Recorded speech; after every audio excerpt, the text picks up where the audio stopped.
Okay, तो यहाँ पे एक लेज़र टॉर्च है। इसी लेज़र टॉर्च, ये ऑन, ये ऑफ, ये ऑन, ये ऑफ, ठीक है। Now I can change the angle at which this laser torch strikes the surface separating air and glass. Oh, sorry, air and water. No, air and glass. I'm sorry for that. Okay. तो ये जो ray of light है, ये air से glass में जा रही है, if you can see that. Can any one tell me, ये जो ऊपर रे ऑफ लाइट जा रही है ये क्या है? What is this? ऊपर जो ray of, reflected ray. It's a reflected ray. मतलब एक चीज़ तो क्लियर है कि whenever refraction happens, some part of the ray of light is always reflected. मतलब रिफ्लेक्शन और रिफ्रैक्शन दोनों साथ में होता है, राइट? रिफ्रैक्शन और रिफ्लेक्शन दोनों साथ में होता है हमेशा। अच्छा, I will just for simplicity I will show the angles over here. I can change the angles as you can see.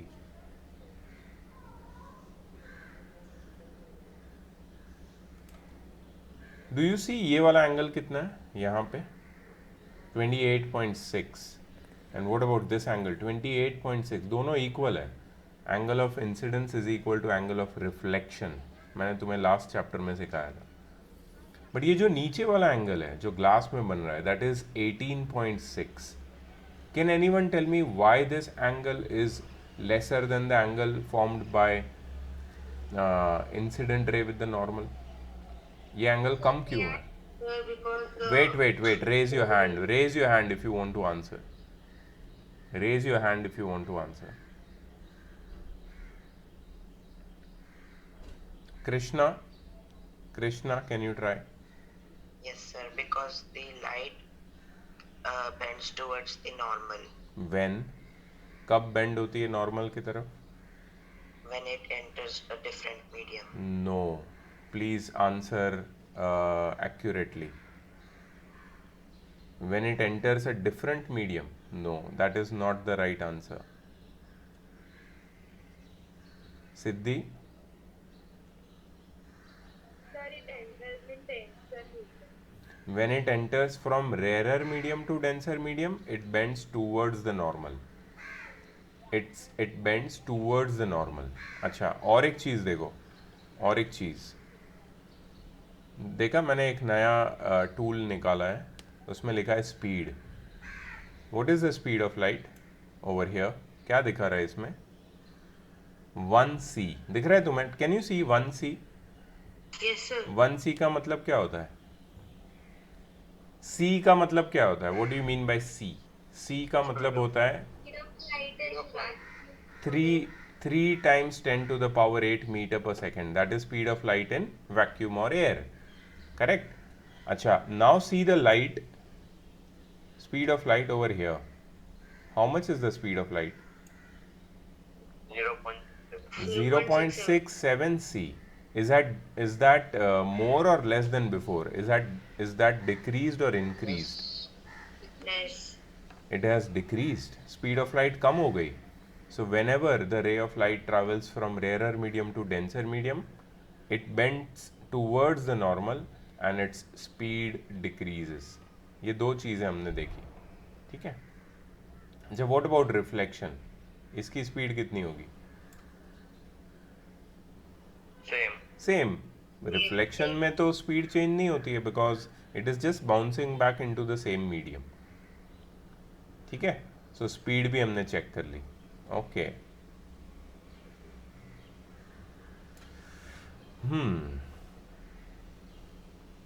What if I change this ray of light into wave of light?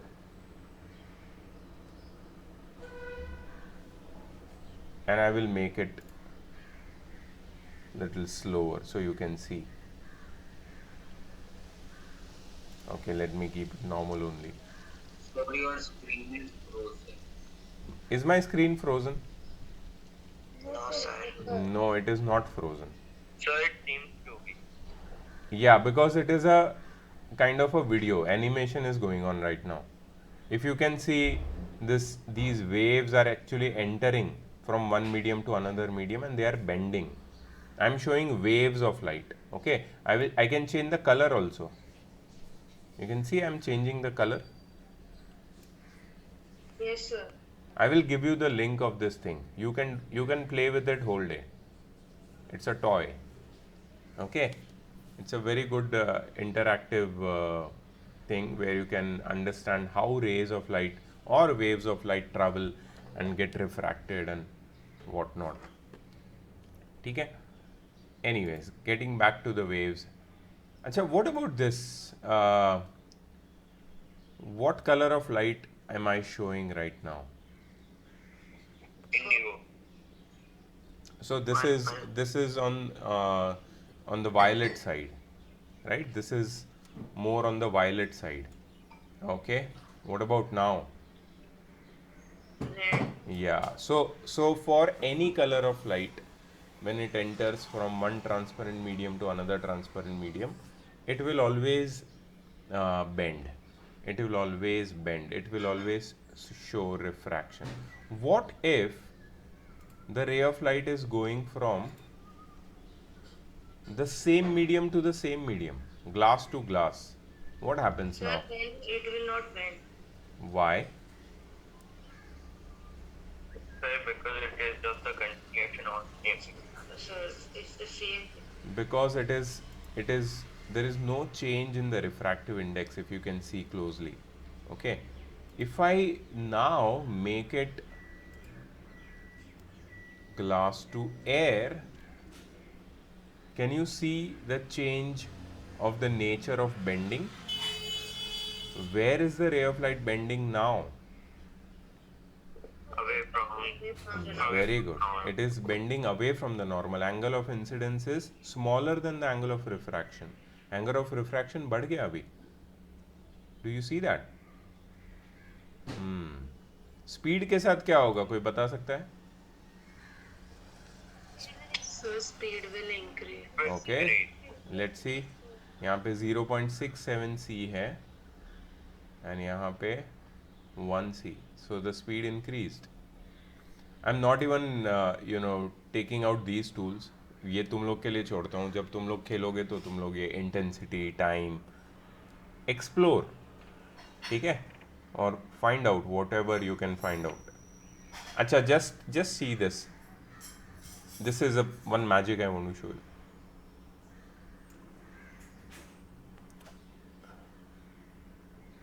Is there any refraction right now?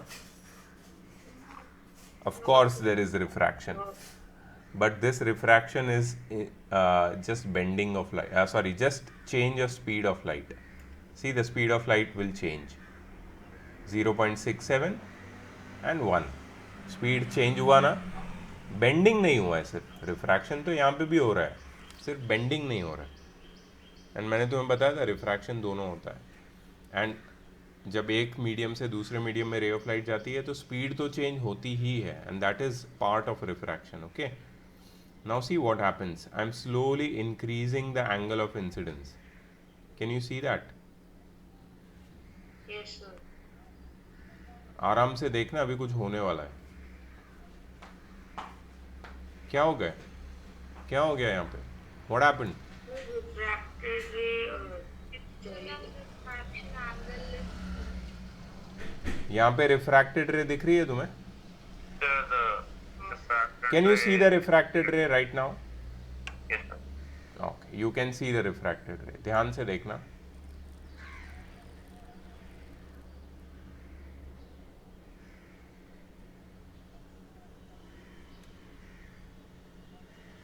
(42 degree पे एक चीज हो गई. Do you see that? Can you tell me ये glass transparent medium है या नहीं? Is it transparent medium?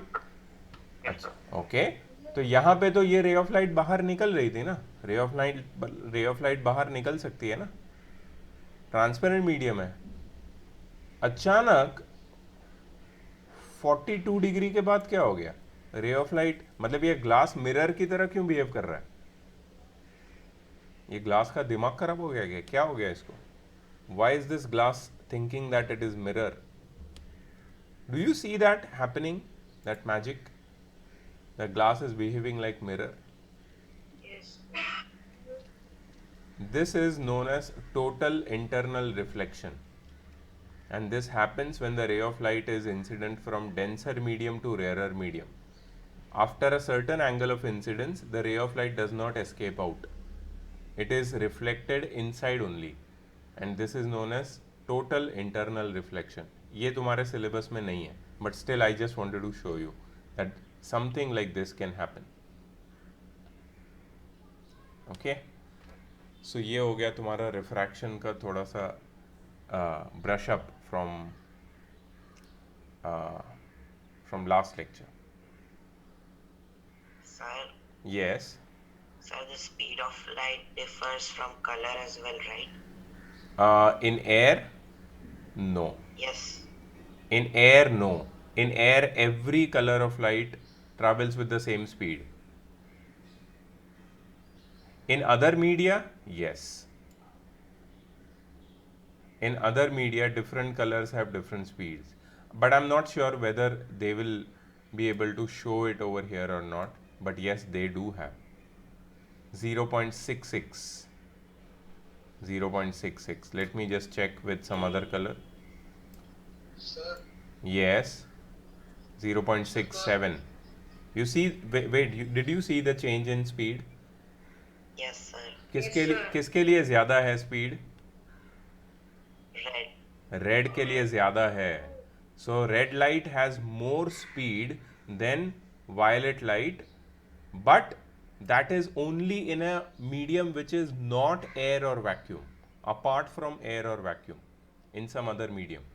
Air में सबकी स्पीड सेम है, चाहे वो रेड लाइट हो चाहे वो वायलेट लाइट हो. सारे इलेक्ट्रोमैग्नेटिक वेव्स एयर या वैक्यूम में सेम स्पीड के साथ मूव करते हैं. They move with the same speed. Okay, cool. Excuse me, sir. Yes. So, what will happen if you increase the angle of incidence? If you increase the angle of incidence, nothing will happen. It will be still totally internally reflected. I will give you this tool, okay? You can play with it as much as you want. The whole day you can. Your parents will complain. ये पूरा दिन ये laser के साथ खेलता रहता है.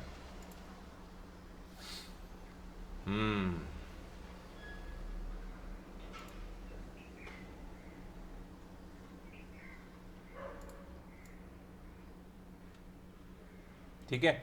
सो या तो रिफ्रैक्शन के बारे में किसी को कोई प्रॉब्लम तो नहीं है अभी, ऐसा लग रहा है. What about refractive index? Because that is a topic where I feel that last time तुम लोगों को काफ़ी इन्फॉर्मेशन दी थी मैंने. So just want to know. अच्छा, कुछ चीज़ें before I just complete the topic ahead, glass slab और बेंडिंग ऑफ पेंसिल, ये सब अगर मैं क्लियर कर रहा हूँ तो उससे पहले कुछ चीज़ें मैं पूछना चाहता हूँ तुमसे. What is the symbol of refractive index? Mu. किसी किसी बुक में ये म्यू होता है, किसी किसी बुक में ये एन होता है, रिफ्रैक्टिव इंडेक्स का सिंबल. ठीक है. अच्छा, what if I write μ12? What does it mean? Sir, the light is traveling from medium 1 to medium 2. Very good. Now please raise your hand before you answer. Okay, next time onwards. Very good. You said light is traveling from medium 1 to medium 2. Anything else does it mean? Does it have any other meaning? Can you raise your hand to answer? Does it have any other meaning? कोई और meaning है क्या? Yes, Mrinmay. Sir, the speed of light, refractive index of medium 2 with respect to medium 1. Yeah, so this shows that it is the refractive index of medium 2 with respect to medium 1. Right, refractive index of medium 2 with respect to medium 1। अच्छा, इसको और एक तरीके से भी लिख सकते हैं, कुछ कुछ बुक्स में, in some books they write it like this, ठीक है, 1 को ऊपर लिखते हैं, 2 को नीचे लिखते हैं, कोई फर्क नहीं पड़ता, इससे एक ही बात है। Refractive index of medium 2 with respect to medium 1, ray of light is travelling from medium 1 to medium 2, ठीक है ना, कंफ्यूज नहीं होना इसमें please. Charul, why is your video frozen, I don't know. अच्छा, एन अगर आता है तो उसमें भी ऐसे 1 2 दिखेगा तुम्हें, इसको भी बोलते हैं refractive index of medium 2 with respect to medium 1। Speed of light, sorry, the ray of light is travelling from 1 to 2, तो या तो म्यू या तो एन, दोनों में से कोई एक यूज होता है, ठीक है। ये सिंबल है रिफ्रैक्टिव इंडेक्स का, सिंबल तो समझ में आ गया, ठीक है।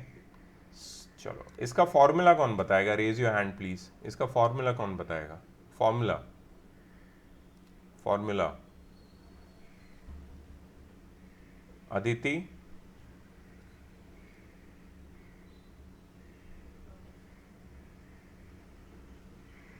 Yes Aditi, So the formula is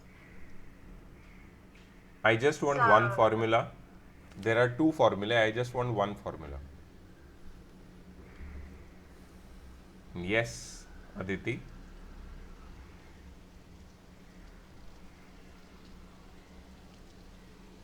Okay, I cannot hear you. Let me give chance to Prince. Sir, the speed of light in medium 1 by speed of light in medium 2. Okay, speed of light in medium 1 upon speed of light in medium 2. Very good. चलो, ये तो एक formula हो गया। दूसरा कोई formula refractive index का? Okay, Charul wants to answer. Charul, sine I upon sine R बेटा, sine I upon sine R, sine of angle of incidence upon sine of angle of refraction. अच्छा, वेरी गुड, फॉर्मूला भी याद है यार बहुत लोगों को। Can anyone tell me what is the SI unit of refractive index? Raise your hand please. SI unit of refractive index, SI unit of refractive index. Priyansh का हाथ ऊपर ही है बेटा, हाथ दर्द करेगा तो रुक जा रुक जा, दूसरे को मुझे पूछना है। Manas, SI unit of refractive index.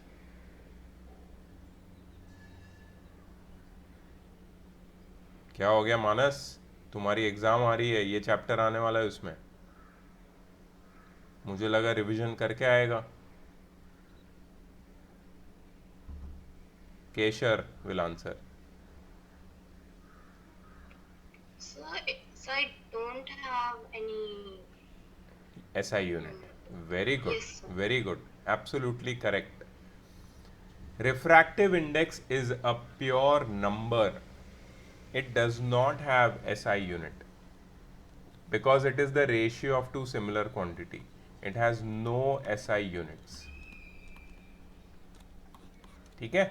Because it is the ratio of two similar quantities. तो इसका SI यूनिट नहीं होता,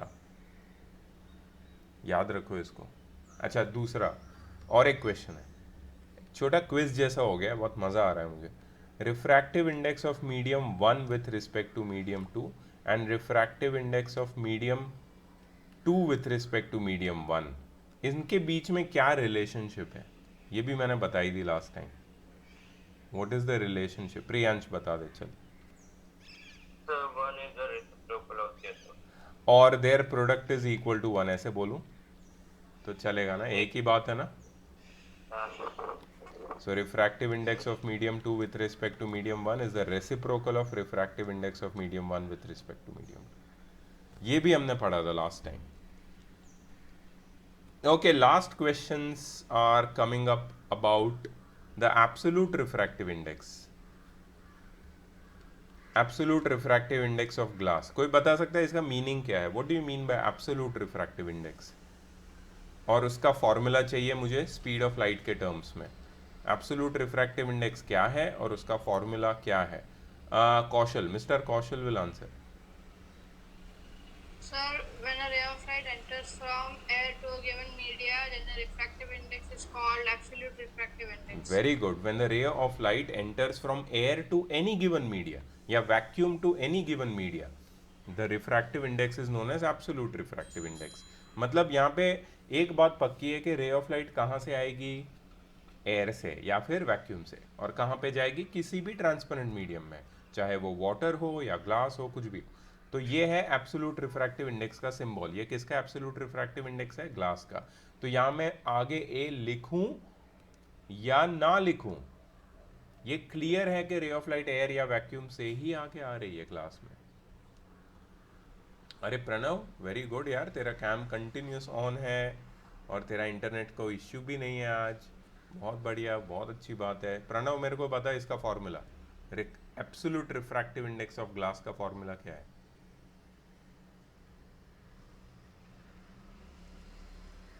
याद है? नहीं याद है तो बोलो नहीं याद है. ओके, नहीं याद है, ठीक है. Niharika will tell me. Niharika. So, speed of light in air upon speed of light in glass. Speed of light in air का सिंबल बताना मेरे को. So, C. Very good. C by V G. C by V G लिखूं?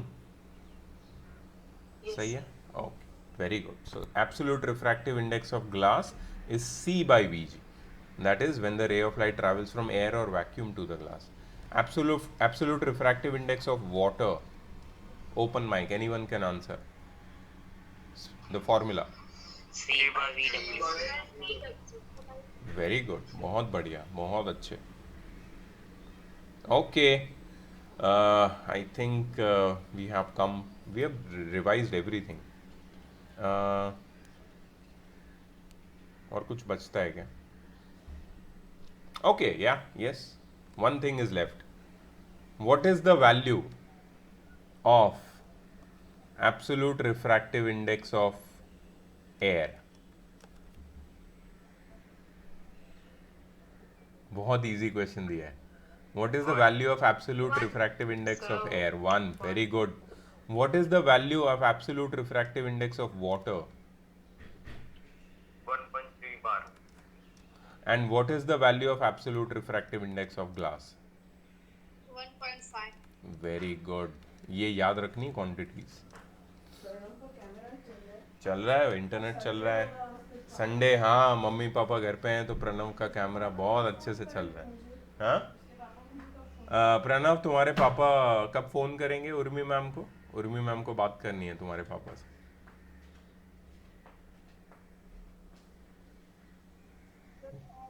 आज कितने बजे? Time पूछ के बताना, ठीक है? लेक्चर चल रहा है, इसमें बीच में थोड़ा सा गैप दूंगा. टाइम पूछ के बताना, मुझे बताना, मैं उर्मी मैम को बता दूंगा. ऑलराइट यार. ये शिखा, जानवी, कनिष्का, कैम क्यों ऑफ है संडे मॉर्निंग? अच्छा, मेकअप नहीं हुआ? उर्मी मैम बोल रही हूँ मेकअप नहीं हुआ, मैं नहीं बोल रहा हूँ. I don't say all this, ये सारे स्टेटमेंट नहीं देता मैं ऐसे. शिखा इज स्माइलिंग. अच्छा, for you Shikha. Shikha has scored good marks in exam. So Shikha is happy. Very nice, Shikha.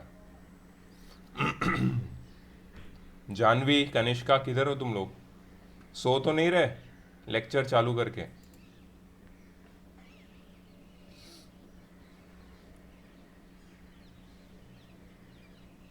Sir मैं इधर ही हूँ. अक्षत तो है. I know Akshat, you are there.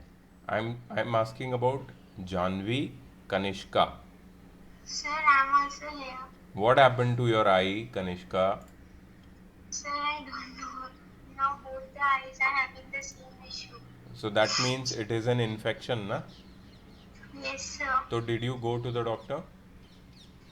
No, sir, today we'll go. Please go urgently. Yes, sir. This is due to season, okay? Nothing else. Don't worry. But you Yes, need to sir. take medicine. Yes, sir. Okay okay, चलो आगे बढ़ते हैं. Refractive index की सारी बातें हो गई. Refraction को मैंने तुम्हें इंटरैक्टिव वे में बताया अभी। अभी कुछ लास्ट चीज़ें, 2-3 चीज़ें बची है, फिर हम लेंस शुरू कर देते हैं आज, ठीक है। The last thing which I want to discuss with you, two last things are, number 1, parallel sided glass slab. इसको बोलते हैं पैरेलल साइडेड ग्लास स्लैब या फिर रेक्टेंगुलर ग्लास स्लैब। इसमें कुछ थियरी समझना नहीं है, लेकिन तुम्हें क्या हो रहा है ये रे डायग्राम में ये समझना है। You just have to understand what is happening in this ray diagram. Can anyone tell me by looking at this ray diagram, just a moment, I will zoom a bit so जो लोग अपने छोटे devices से देख रहे हैं उनको भी दिखे। Can you tell me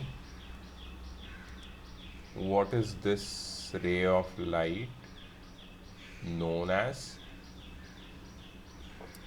Incident ray. Very good. AB is the incident ray and I1 is the angle of incidence made by the incident ray with the normal in air. ठीक है, air में हो रहा है ये सब। अच्छा, PQRS is a glass slab. Glass का एक स्लैब है which is rectangular in shape, ठीक है। अगर तुम इसको हाथ में पकड़ के देखोगे so it will be cuboidal. Cuboid देखा है ना, क्यूबॉइड बॉक्स जैसा, रेक्टेंगुलर वैसा है ये। ये टॉप व्यू से दिखाया है इसलिए हमें ऐसा लग रहा है रेक्टेंगल, फ्लैट जैसा। फ्लैट नहीं है, it has some thickness also.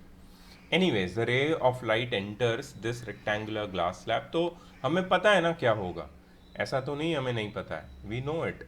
The ray of light will bend towards the normal, refraction होगा and angle of incidence will be greater than angle of refraction. मतलब रे ऑफ लाइट नॉर्मल की तरफ जाएगा because it is entering into a denser medium. Air rarer medium है और glass denser है, ये भी हमें पता है। तो ये रिफ्रैक्टेड रे चली गई अंदर। BC is the refracted ray. Do you see that?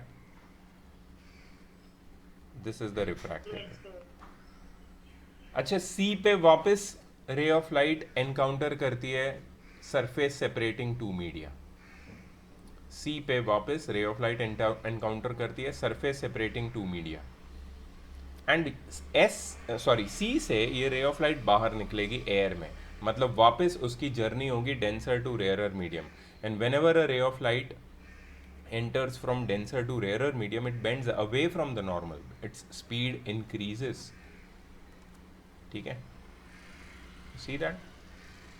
अच्छा, ये जो ray of light है जो बाहर निकली है, इसका भी एक नाम है, इसको बोलते हैं emergent ray. Emergent ray is the ray which emerges out, जो बाहर निकलती है ग्लास से। तो कितनी बार रिफ्रैक्शन हुआ? कैन एनीवन टेल मी, कितनी बार रिफ्रैक्शन हुआ? 2 बार। 2 बार, एक बार जब एंटर किया रे ऑफ लाइट ने और एक बार जब एग्जिट किया।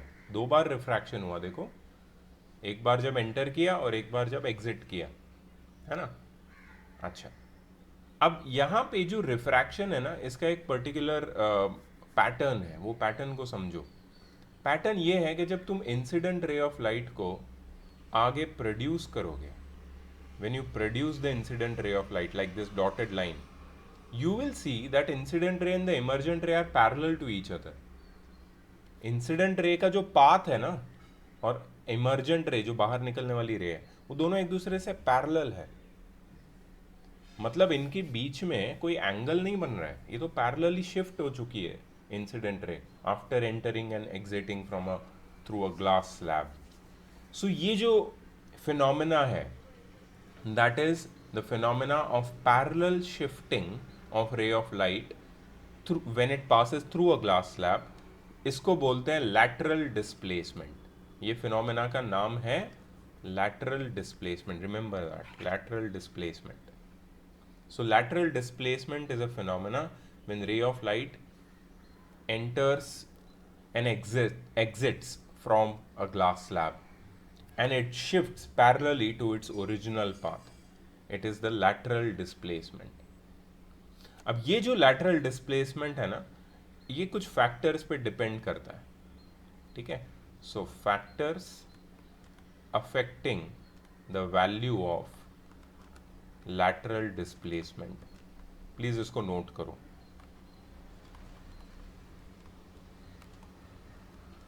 Factors affecting the value of lateral displacement. Number 1, first factor, angle of incidence. जितना angle of incidence ज़्यादा उतना lateral displacement ज़्यादा. More the angle of incidence, greater will be the lateral displacement. Let me see if I have something in interactive for this. I might have. या है तो सही.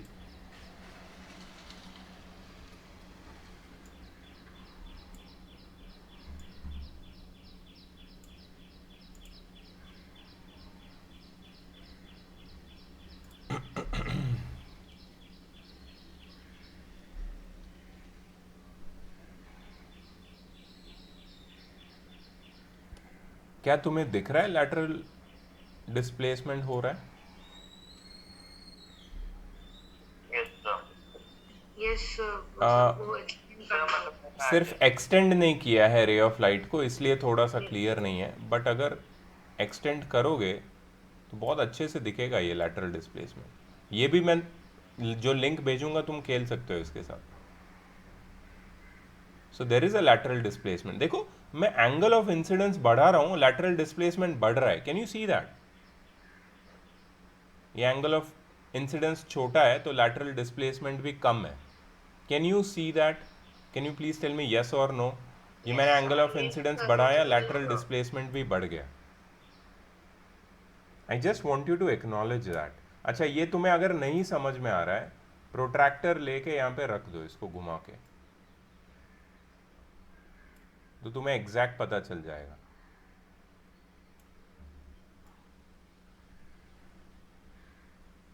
ठीक है, एंगल ऑफ इंसिडेंस क्या है? The angle between normal and the incident ray.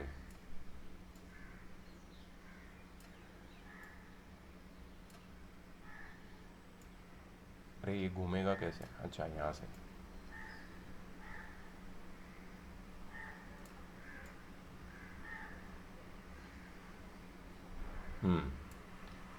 अब देखना, प्लीज देखना, ये बहुत इंपॉर्टेंट है. What is the angle of incidence right now? 30 degree. Very good. Yes, Anshul, you want to say something? Anshul?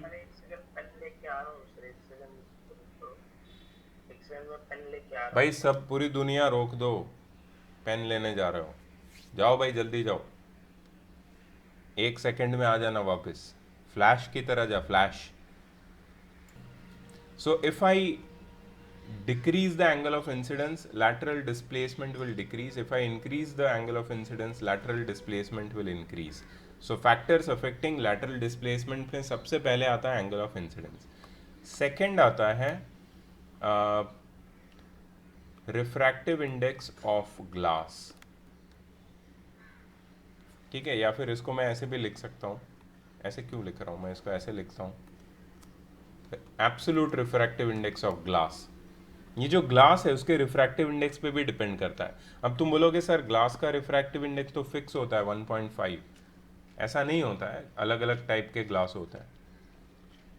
Crown glass, flint glass, ठीक है, अलग अलग टाइप के ग्लास होते हैं. ग्लास के भी अलग अलग रिफ्रैक्टिव इंडेक्स होते हैं. 1.5 इज द लोएस्ट, 1.6, 1.7, 1.8 तक के रिफ्रैक्टिव इंडेक्स के ग्लास आते हैं.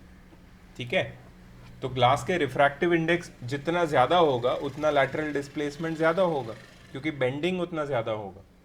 सो रिफ्रैक्टिव इंडेक्स ऑफ ग्लास पे डिपेंड करेगा लैटरल डिस्प्लेसमेंट. और किस पे डिपेंड करेगा? Colour of light. Colour of light पे डिपेंड करेगा कि नहीं करेगा?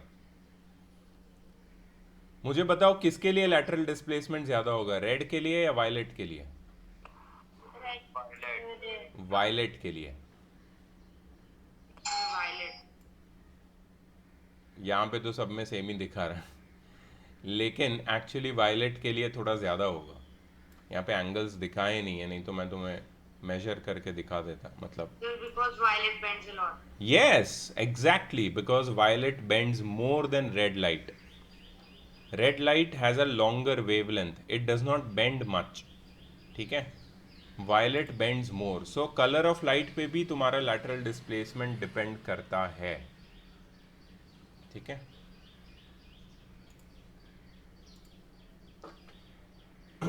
ओके, सो ये हो गया तुम्हारा पैरेलल साइडेड ग्लास स्लैब। और एक चीज़ बची है जो हमें समझनी है। सर डायमंड में क्या होता है, मैंने सुना था कि डायमंड में उसके अंदर जब लाइट एंटर करती तो हर जगह रिफ्लेक्ट होती है, उसमें रिफ्रैक्ट नहीं होती कभी? रिफ्रैक्ट भी होती है, रिफ्लेक्ट भी होती है। उसमें जो मैंने बताया था टोटल इंटरनल रिफ्लेक्शन होता है डायमंड में, ठीक है। ओके, यहाँ पे एक चीज़ मुझे बतानी है। ये जो एंगल ऑफ इंसिडेंस है ना, that is always equal to the angle of emergence. I और ई, ये वाला आई और ये वाला E, they are always equal. Angle of incidence is always equal to the angle of emergence. Sir हम इससे हिसाब लगा सकते हैं कि दोनों पैरेलल है, इससे भी बोल सकते हैं। Yes, exactly. exactly. यस,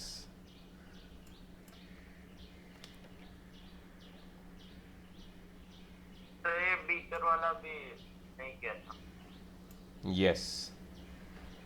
तुमने ये रियल लाइफ में भी शायद कभी एक्सपेरिमेंट किया होगा, नहीं किया होगा तो फिर करो ये एक्सपेरिमेंट। एक वेसल ले लो छोटा सा, और उसके बॉटम में कॉइन रखो, ठीक है। या फिर एक ग्लास ले लो और ग्लास के बॉटम में कॉइन रखो, और थोड़ा दूर हट जाओ, वेसल से थोड़ा दूर चले जाओ, so that you cannot see that coin, ठीक है। Now pour water into that vessel or the glass, suddenly you will see that coin का level ऊपर आ गया है। coin has raised itself, coin ने अपना level ऊपर कर लिया है। Sir, Okay. change of side नहीं, change of shape. या शेप भी तो चेंज होता है, थोड़ा सा थिक दिखता है कॉइन। और ये इसलिए होता है because of the rays of light bending when it enters from water to air, refraction की वजह से होता है, ठीक है। सो यहाँ पे अगर तुम ध्यान से देखोगे, there are two rays of light, एक जा रही है straight, one is going straight and the other one is going obliquely. तो जो स्ट्रेट जा रही है वो तो बेंड नहीं हो रही है, बट जो ओब्लिक जा रही है that is bending away from the normal towards the I of the observer. और ये जो लाइट बेंड हुई है उसको अगर पीछे की तरफ मैं प्रोड्यूस करूं तो it will meet that straight line at a point जहां पे बनती है इमेज आई। सो ये जो ऑब्जेक्ट है तुम्हारा coin, it appears to be at this level, ऊपर की तरफ दिखता है। That is due to these refractions of light. Ray diagram से ये एग्जैक्टली समझ में आता है। सो ये एक रे डायग्राम इंपॉर्टेंट है जिससे तुम्हें ये प्रूव कर सकते हो कि कोई भी चीज़ जो किसी कंटेनर के बॉटम या फ्लोर पे रखी गई है, उसके अंदर अगर जब पानी डालते हो तो वो it appears to be raised, वो ऊपर की तरफ रेज्ड दिखती है। उसका ये रे डायग्राम है। You must practice this, okay. And okay, the other one is about the pencil. अगर एक पेंसिल को तुमने एक ग्लास में पेंसिल को, I have a pencil also, if you dip it in water, do you see that it appears to be bent, or its shape also appears to be changed? Yes sir. तो एक disconnection दिखता है at water and air interface. Water और air जहाँ पे मिलते हैं वहाँ पे एक डिस्कनेक्शन दिखता है। पेंसिल ऐसी टूटी हुई दिखती है, तो एक्चुअली पेंसिल टूट जाती है क्या? नहीं, it just appears to be that way because of refraction of light, because the ray of light bends when it enters from air to water और वाटर टू एयर, ठीक है। सो ये भी एक रिफ्रैक्शन का फिनोमेना है। ठीक है, इसका रे डायग्राम यहाँ पे दिया है, ये भी तुम्हें प्रैक्टिस करना है और I will just show you that in detail. तुम्हारी बुक में भी होगा ये, but this is the actual रे डायग्राम. यू सी दैट दो रेज ऑफ लाइट पेंसिल की टिप से निकल रही है. If you can C, two rays of light starting from the tip of the pencil and bending at the surface separating two media away from the normal, ठीक है, reaching the eye. Okay, अब जब तुम ये refracted रे को पीछे की तरफ प्रोड्यूस करोगे ना, they will meet at a point and यहाँ पे पेंसिल की इमेज दिखेगी. इमेज मतलब टिप. सो ये एक रे डायग्राम है. थोड़ा क्लियर भी इससे रे डायग्राम मैं तुम्हारे साथ शेयर करूँगा. I will share a clearer ray diagram, clearer than this one because this is not much clearer. फिर भी इससे clear एक ray diagram I will give to you. That is one more you can say application of refraction of light, that is bending of pencil. Sir आप जो website पे हमको वो करके दिखाए थे उस पे भी ये होगा ना, ऐसे करके है? नहीं, उसमें ये पेंसिल वाला नहीं है, पेंसिल वाला नहीं है उसमें. Okay sir. But you can find it if you search on Google ray of light simulations या ऐसा कुछ सर्च करोगे तो you will definitely find it. ठीक है. तुमने कभी स्विमिंग पूल में खड़े रह के अपने पैर देखे हैं नीचे? Do they appear shorter to you? नहीं देखे? Yes sir. अच्छा, देखो, कभी देखो. So you will find that when you stand in water, your legs appear shorter, or when anybody else stands in water, their legs appear to be shorter, shrunk and thick, and that change of shape is due to refraction of light.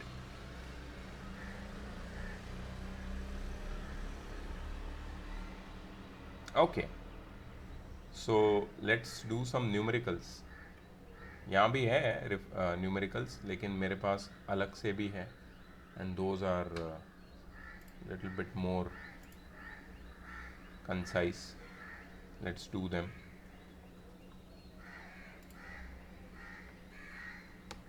Okay.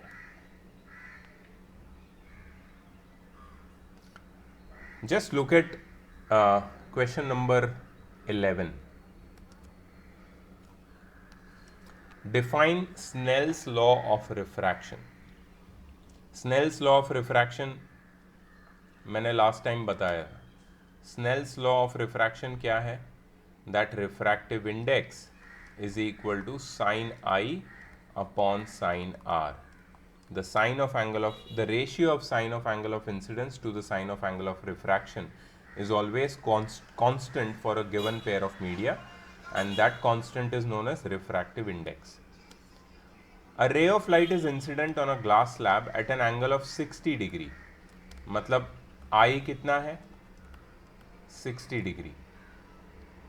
If the angle of refraction is 37.2 degree, R कितना है? 32.7 degree. Sorry, 32.7 degree. Calculate the refractive index of glass.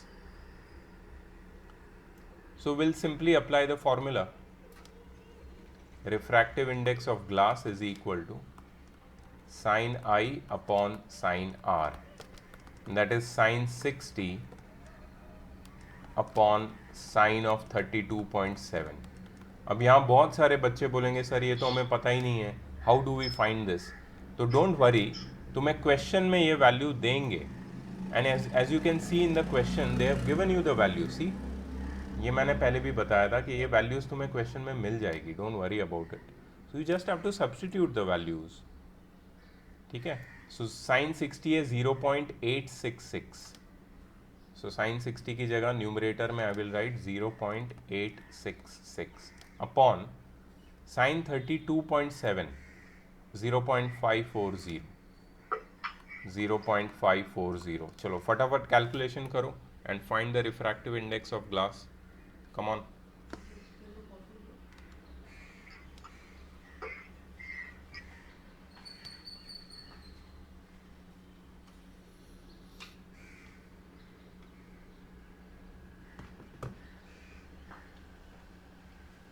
Please calculate and find the refractive index of glass.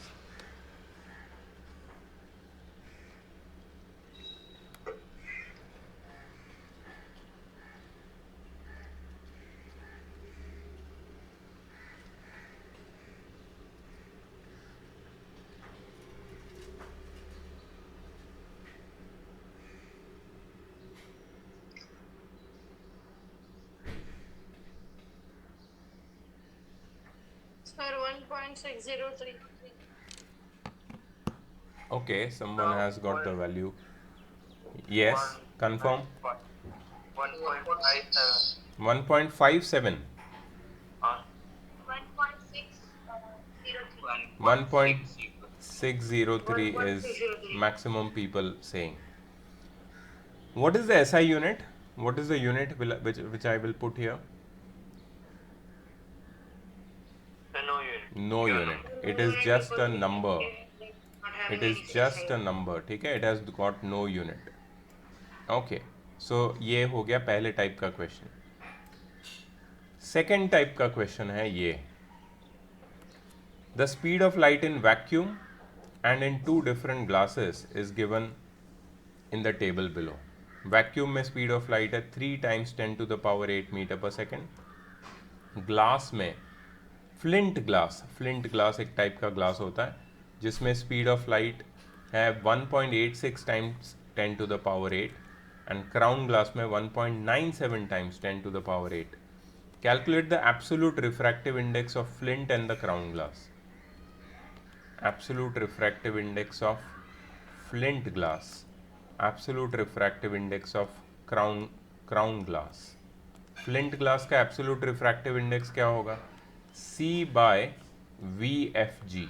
मतलब speed of light in air 3 times 10 to the power 8 upon speed of light in flint glass 1.86 times 10 to the power 8. 10 to the power 8 cut जाएगा 3 upon 1.86. Please find it out. And in the same way, find out the refractive index of crown glass.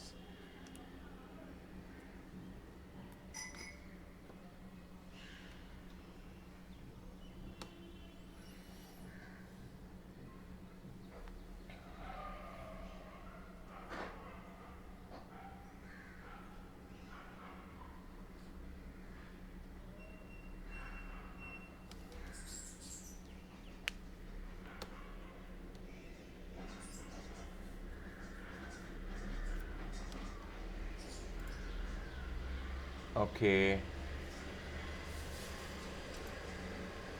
getting some answers.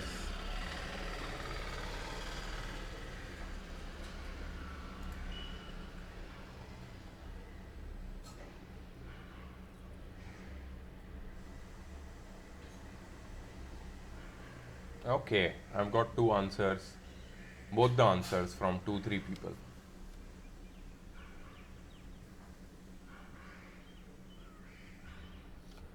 So flint glass का refractive index आ रहा है 1.61, crown glass का आ रहा है 1.52.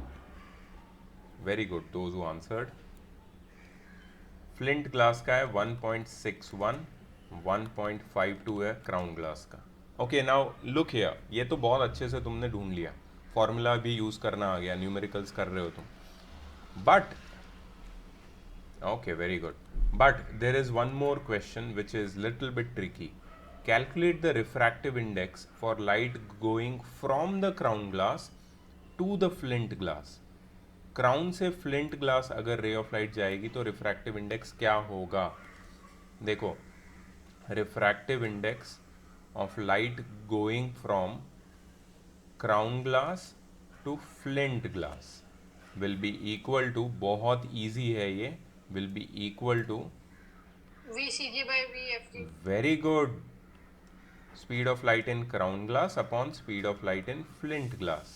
तुम्हें दोनों की स्पीड पता है. यहाँ पे ऊपर वाली स्पीड फ्लिंट ग्लास की है, नीचे वाली क्राउन ग्लास की है. ठीक है, ये दोनों की वैल्यू सब्सटीट्यूट करो and find the refractive index of flint glass with respect to crown glass. Refractive index for light going from crown glass to flint glass, that means refractive index of flint glass with respect to crown glass.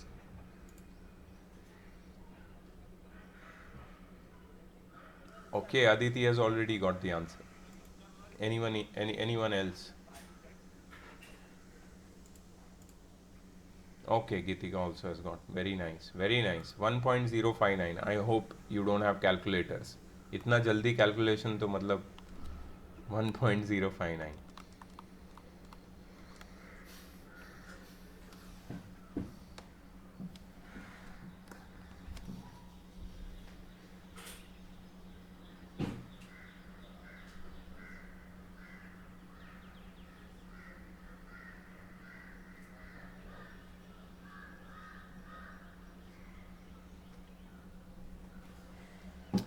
Right?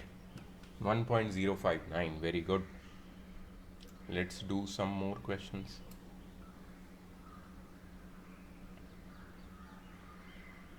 Something different.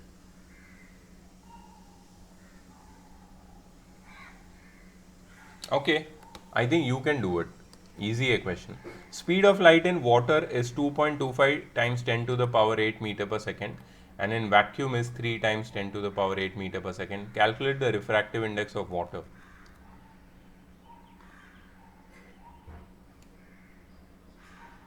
Fast. और एक reason है मैं तुम्हें दे रहा हूँ ये question, because I have a faith that everyone now knows how to deal with these problems. These are easy problems, not difficult ones. So 1.5. नहीं sir, 1.3. 1.3. Yeah, Yes sir, 1.3 bar. yeah, correct. So is that the absolute refractive index of water? Yes sir. Yes. Why? Sir, because it is the refractive index of water with respect to air. Correct. With respect to vacuum or air. ठीक है, good, very nice. तो numericals भी I think तुम लोग कर लोगे. These are the types of numericals you are going to get. Correct.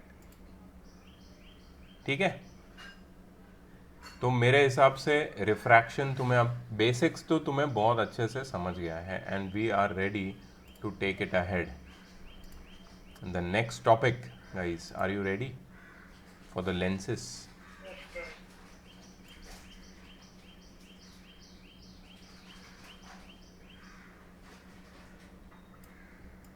अच्छा, एक I just want to know this.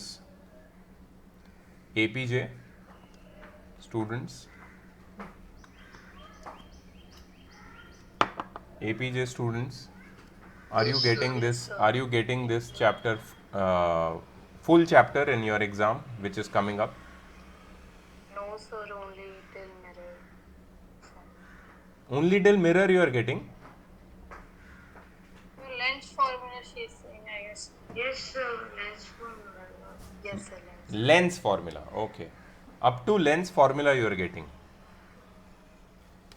मतलब लेंस और रे डायग्राम्स तो रहेगा ही डेफिनेटली, है ना? करेक्ट. हाँ. सही है. Very good. ठीक है, तो फिर सही है, ये ख़त्म कर लेते हैं. तो लेंसेस क्या होते हैं? What are lenses? ये लेंस ऑप्टिकल डिवाइस होता है. It is made up of transparent medium bounded by two spherical surfaces. अगर ये पिक्चर या सॉरी ये फिगर से तुम्हें नहीं समझ में आया है कि लेंस क्या होता है, तो I can show you with wait.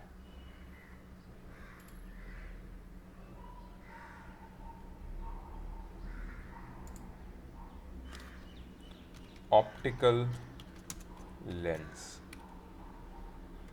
spherical lens basically.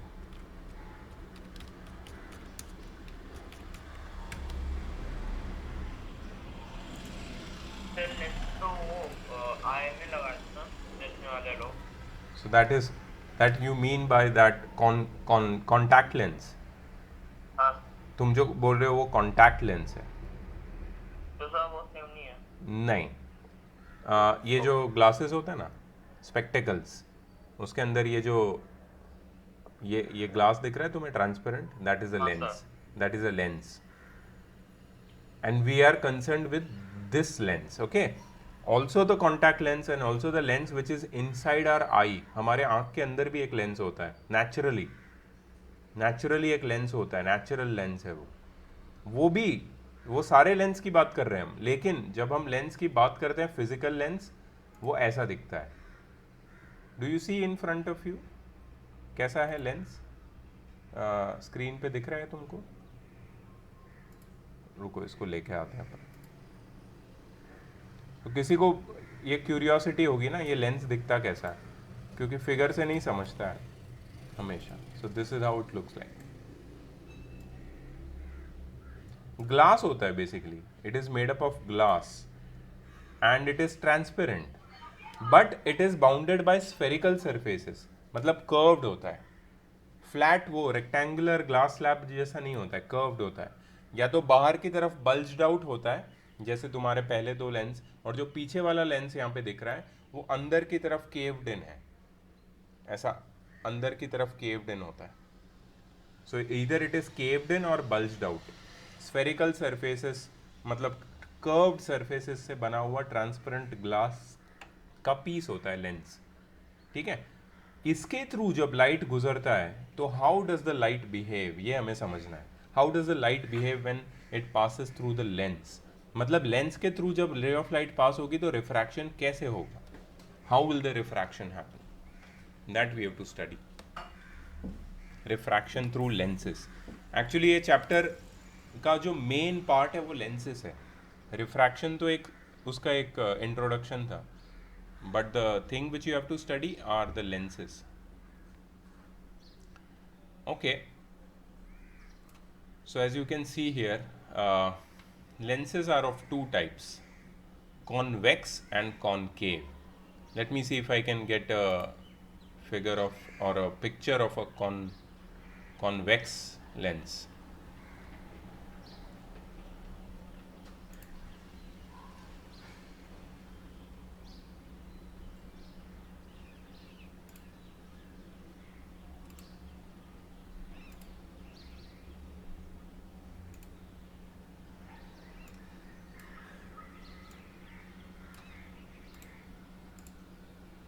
Okay, this is sufficient.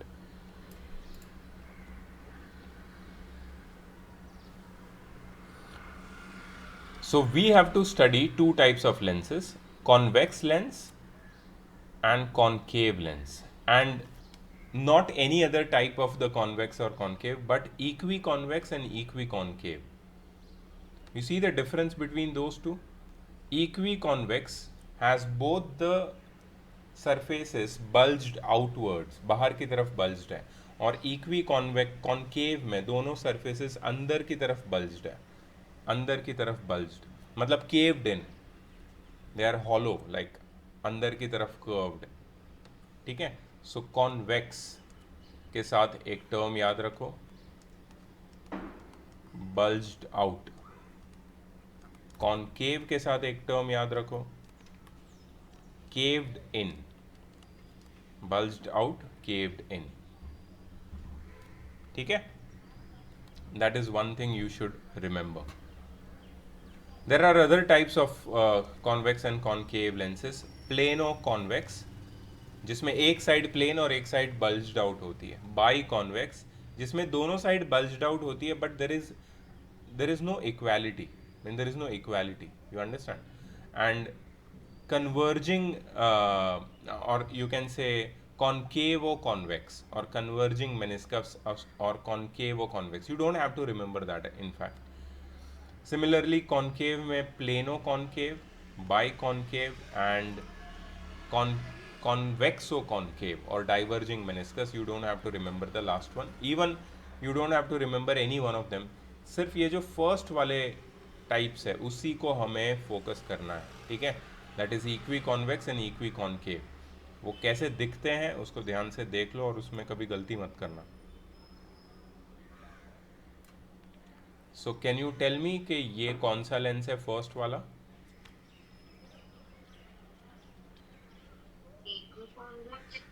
Yeah, just convex. You will call it just convex. Okay, and the second one will be Concave. concave.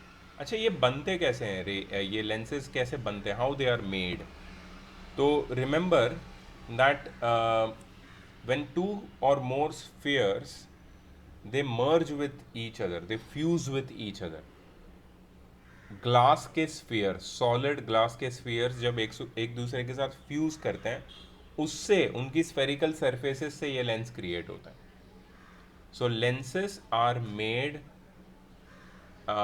by some spherical surfaces of some spheres.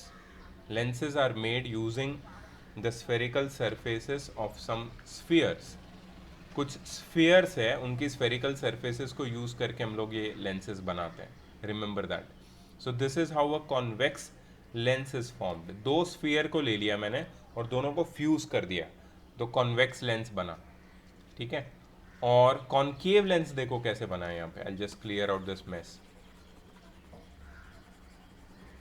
दो lens को लिया और मैंने fuse किया bye not intersecting दो spheres, keeping them away from each other, और दोनों को मैंने ज्वाइन कर दिया, तो इससे मुझे कॉन्केव लेंस मिला. एक्चुअल जो इसके बनाने के तरीके हैं ना, वो ऐसे नहीं होते हैं. They are made on some machines, grinding machines, by giving curvature to the surfaces. ठीक है. सो एक्चुअली ऐसे नहीं बनते, बट थियोरेटिकली हम लोग समझ सकते हैं that lenses are made by fusing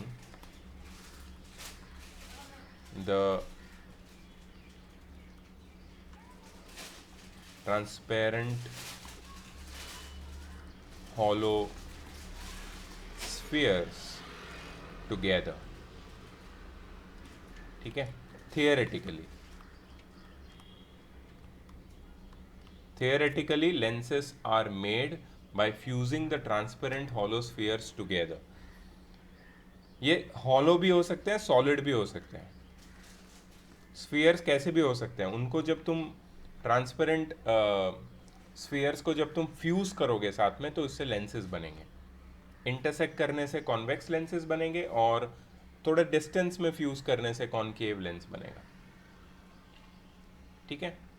okay. Now there are some terms involving these lenses. कुछ टर्मिनोलॉजी है जो हमें समझनी पड़ेगी. ठीक है. Let me just give you a list of all the terminologies.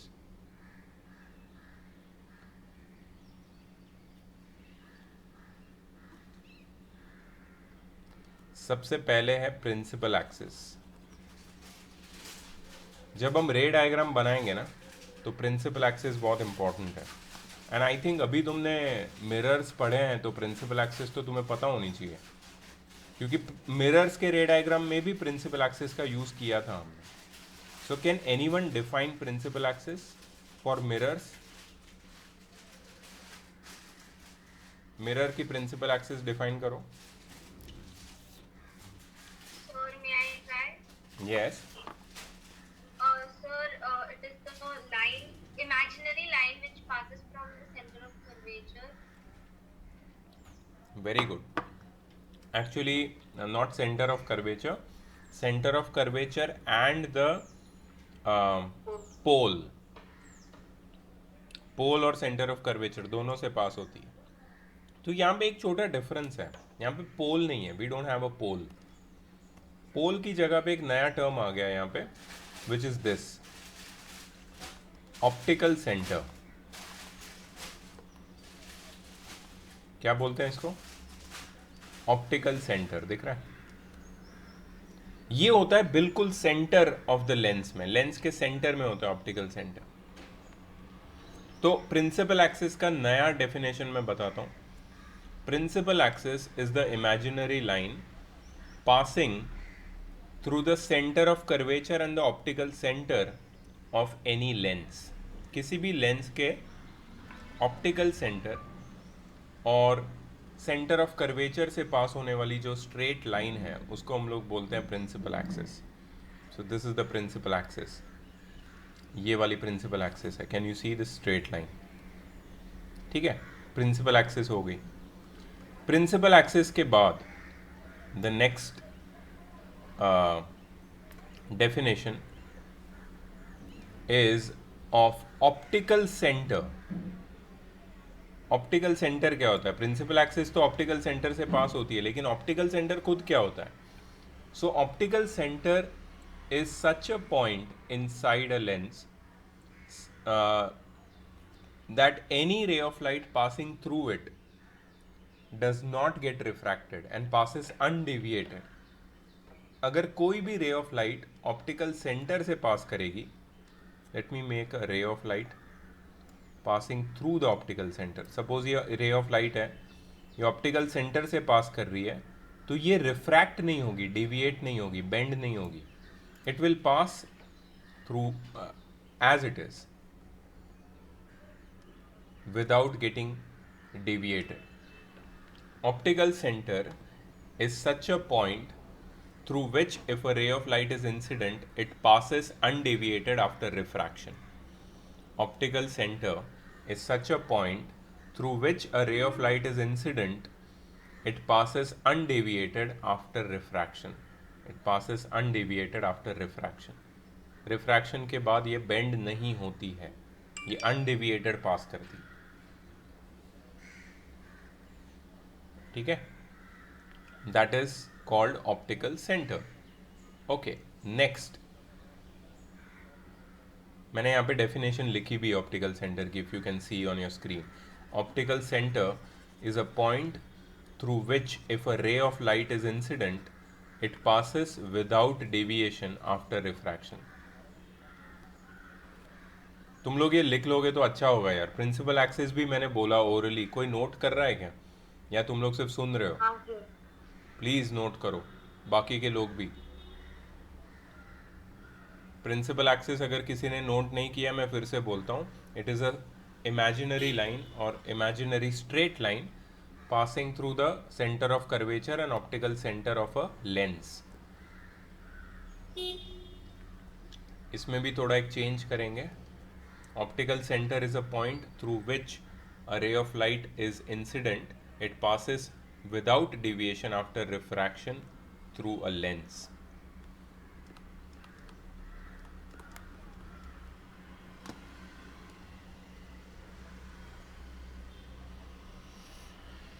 ठीक है, ऑप्टिकल सेंटर भी हो गया. लिखो लिखो, आराम से लिखो. I will tell you the next one.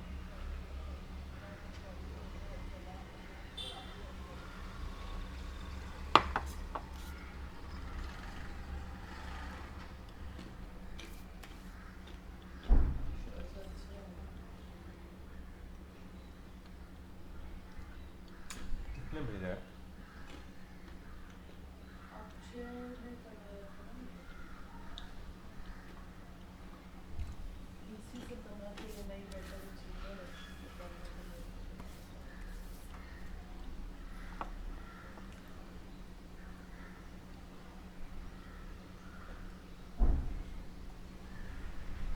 Okay.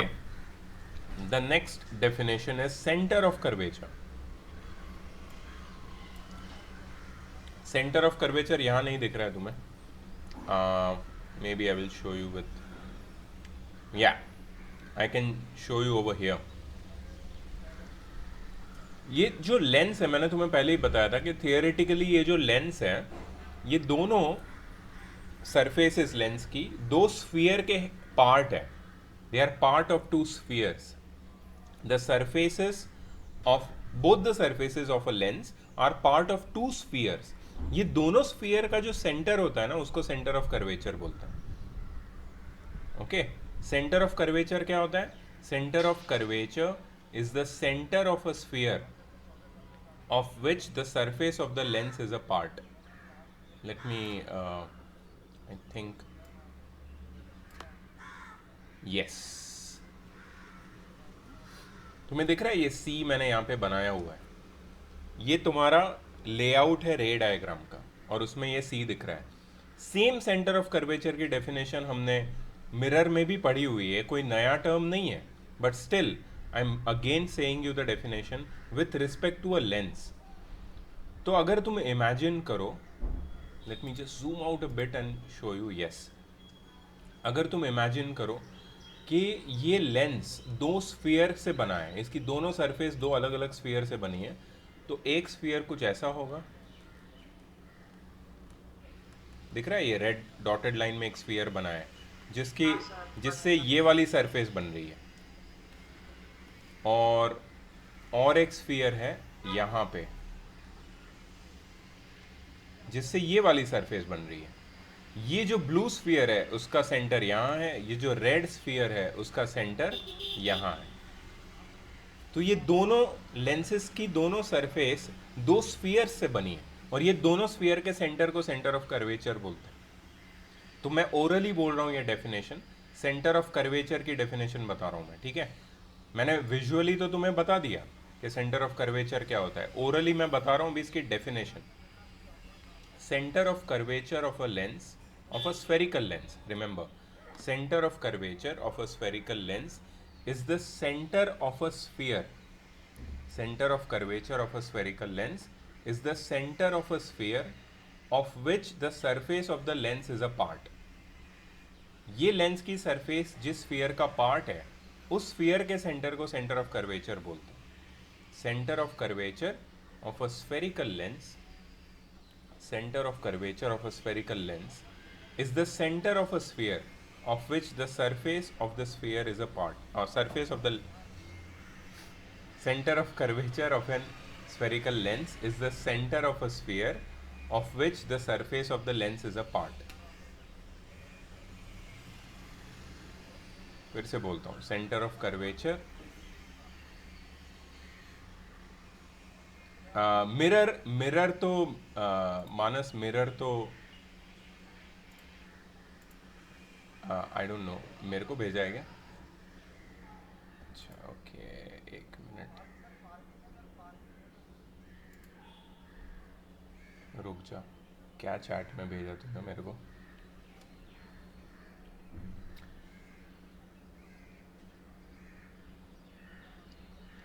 Centre of sphere of which the mirror is a part, not mirror, lens. यहाँ पे मिरर नहीं है, यहाँ पे लेंस है, ठीक है। So centre of curvature of a spherical lens is the center of a sphere of which the surface of the lens is a part. ठीक है, हो गया।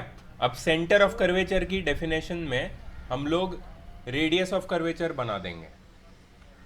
रेडियस ऑफ कर्वेचर और centre of curvature same definition है, सिर्फ centre को हटा के रेडियस वर्ड डाल देना है। सो रेडियस ऑफ कर्वेचर क्या है?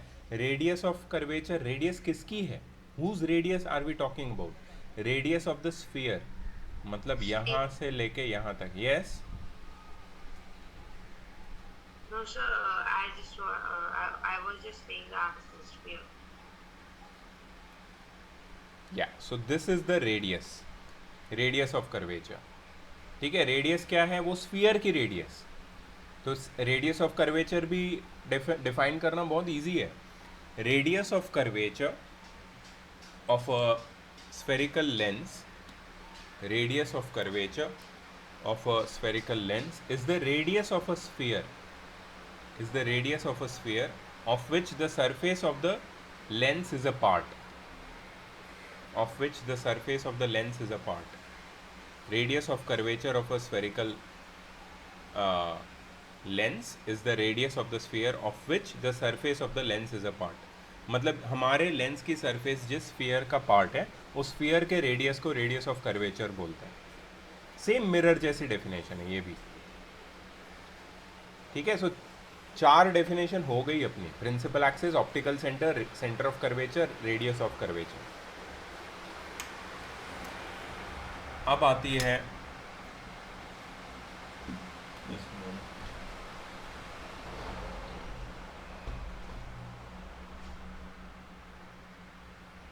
है बारी 2 बहुत ही इंपॉर्टेंट डेफिनेशन की, principal focus of convex and concave lens. और उसके लिए I want you to look at these 2 diagrams.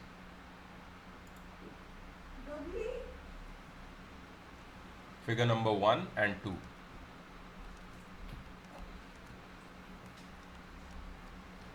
The first diagram is for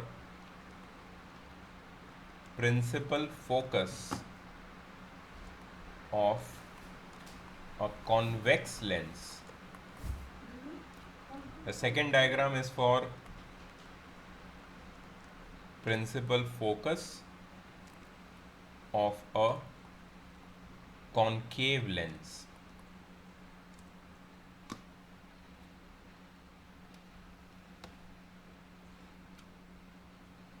I will define each one of them individually और तुम लोग प्लीज़ उसको लिख लो, ठीक है? मैं ओरली बोल रहा हूँ, तुम लोग को लिखना है ये. First, principal focus of a convex lens. पहले तो प्रिंसिपल फोकस डिफाइन करने से पहले कॉन्वेक्स लेंस का नेचर समझो. कॉन्वेक्स लेंस क्या करता है? रे ऑफ लाइट को कन्वर्ज करता है. कन्वर्ज मतलब it bends them together, it brings them together, ठीक है? So that's why it is also known as converging lens. जैसे तुम्हारा कॉन्केव मिरर था कन्वर्जिंग मिरर, वैसे ही कॉन्वेक्स लेंस है कन्वर्जिंग लेंस. और कॉन्केव लेंस क्या करता है? सारी रेज ऑफ लाइट को it spreads wide apart, diverge करता है, इसलिए उसको बोलते हैं डाइवर्जिंग लेंस, ठीक है? अब क्या होता है कि जब रेज ऑफ लाइट पैरेलली जाती है कॉन्वेक्स लेंस के थ्रू, they meet at a point after refraction, और यही पॉइंट फोकस होता है. तो इसको डिफाइन कैसे करेंगे? Principal focus of a convex lens, principal focus of a convex lens is a point on the principal axis. Principal focus of a convex lens is a point on the principal axis such that when the rays of light are incident through it, they converge and meet at that point after refraction.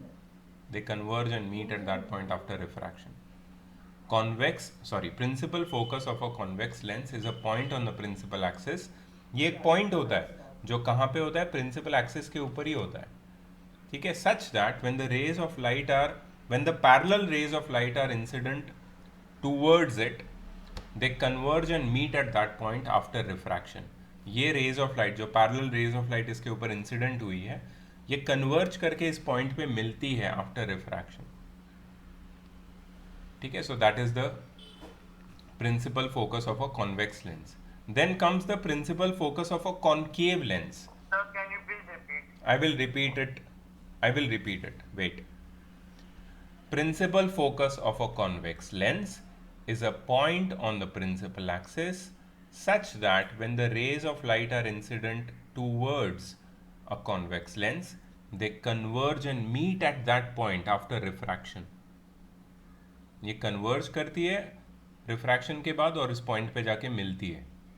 ऐसे point को हम principal focus बोलते हैं convex lens के लिए, ठीक है? Next is principal focus of a concave lens. Principal focus of a concave lens is a point on the principal axis such that when the parallel rays of light are incident towards a concave lens, they diverge and appear to be coming from that point after refraction. मतलब ये एक ऐसा point है principal axis पे जिसके through raise of light निकल रही है ऐसा लग रहा है after refraction. When parallel rays of light are incident on a concave lens, they diverge and appear to be coming from that point after refraction.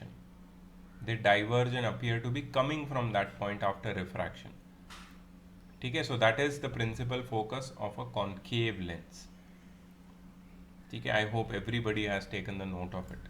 तो ये हो गया प्रिंसिपल फोकस के दो डेफिनेशन, कॉन्वेक्स और कॉन्केव के लिए. Then comes focal length.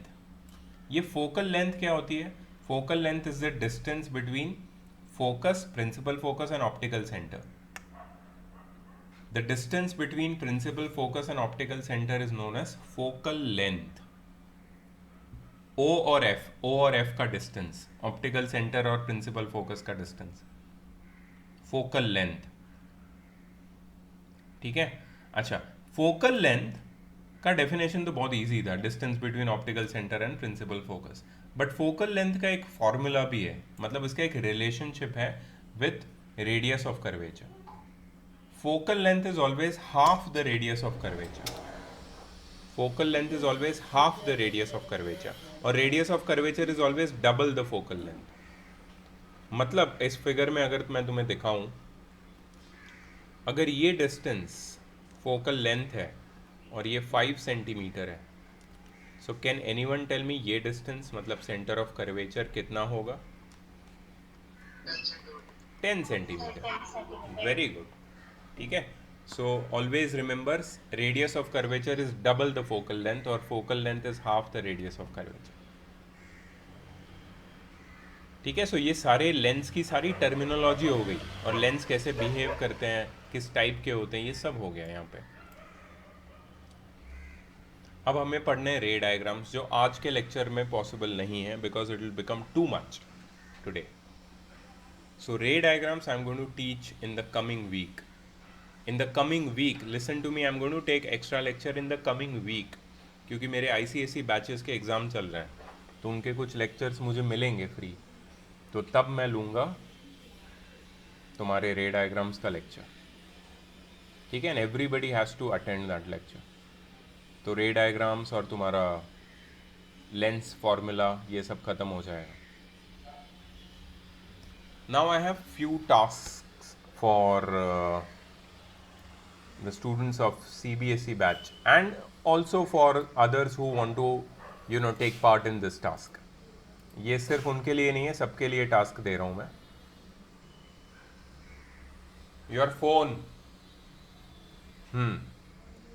So the task is that ये तो हम लोग कर रहे हैं, that is lenses, और ये ख़त्म भी हो जाएगा नेक्स्ट लेक्चर में.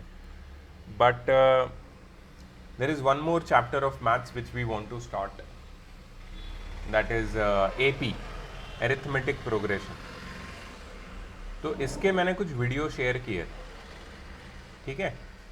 अगर किसी ने नहीं देखे अभी तक प्लीज़ देख लो क्योंकि ये वीक में ये ख़त्म करने वाला हूँ मैं AP. ठीक है. मैं DAV बैच के साथ भी ये वीडियो शेयर करूँगा. So if somebody has not seen it, please see it because I am going to finish it. अच्छा, दूसरी बात, एक तो AP की बात हो गई, दूसरी बात होगी ट्रिग्नोमेट्री की. So the second task is about trigonometry. Trigonometry के वीडियोस भी मैं शेयर करूंगा. अगर किसी ने वो भी नहीं देखे प्लीज़ देख लो क्योंकि ये भी मैं इस वीक में शुरू करने वाला हूँ. किसी ने ऑलरेडी ट्रिग्नोमेट्री अगर मेरे साथ कर लिया है तो उसको फिर उसकी फिक्र करने की ज़रूरत नहीं है. They focus on AP. ठीक है. अच्छा, तीसरी बात, ये तो हो गई मैथ्स की बात. मैथ्स ख़त्म हो गया. 2 चीज़ें मेरे टारगेट में है इस वीक से, that is AP and trigonometry, जिसकी बात मैंने की तुम्हारे साथ. ये लेक्चर कोई भी अटेंड कर सकता है, लेकिन याद रखना कि अगर तुमने मिस किया लेक्चर तो आगे कब होगा ये, और वापस अगर तुम्हारी स्कूल में तुरंत स्टार्ट करते हैं then if you are missing it, फिर ये मैं नहीं पढ़ाऊँगा. सो आई recommend that you don't miss any lecture. अगर मैं दिन में 2 लेक्चर रख रहा हूँ, एक 2:30 और एक 5:30, तो दोनों अटेंड करो. ठीक है. ताकि अभी तुम्हारा कवर अप होते जाएगा. अगर तुम्हें AP नहीं आ रहा है तो भी अटेंड करो ताकि आगे आएगा तो तुम्हारा कवर हो जाएगा ना. क्योंकि पता नहीं नेक्स्ट लेक्चर तुम्हारी स्कूल में नेक्स्ट चैप्टर AP कर दे, हमको नहीं पता है ना, वी डोंट नो दैट.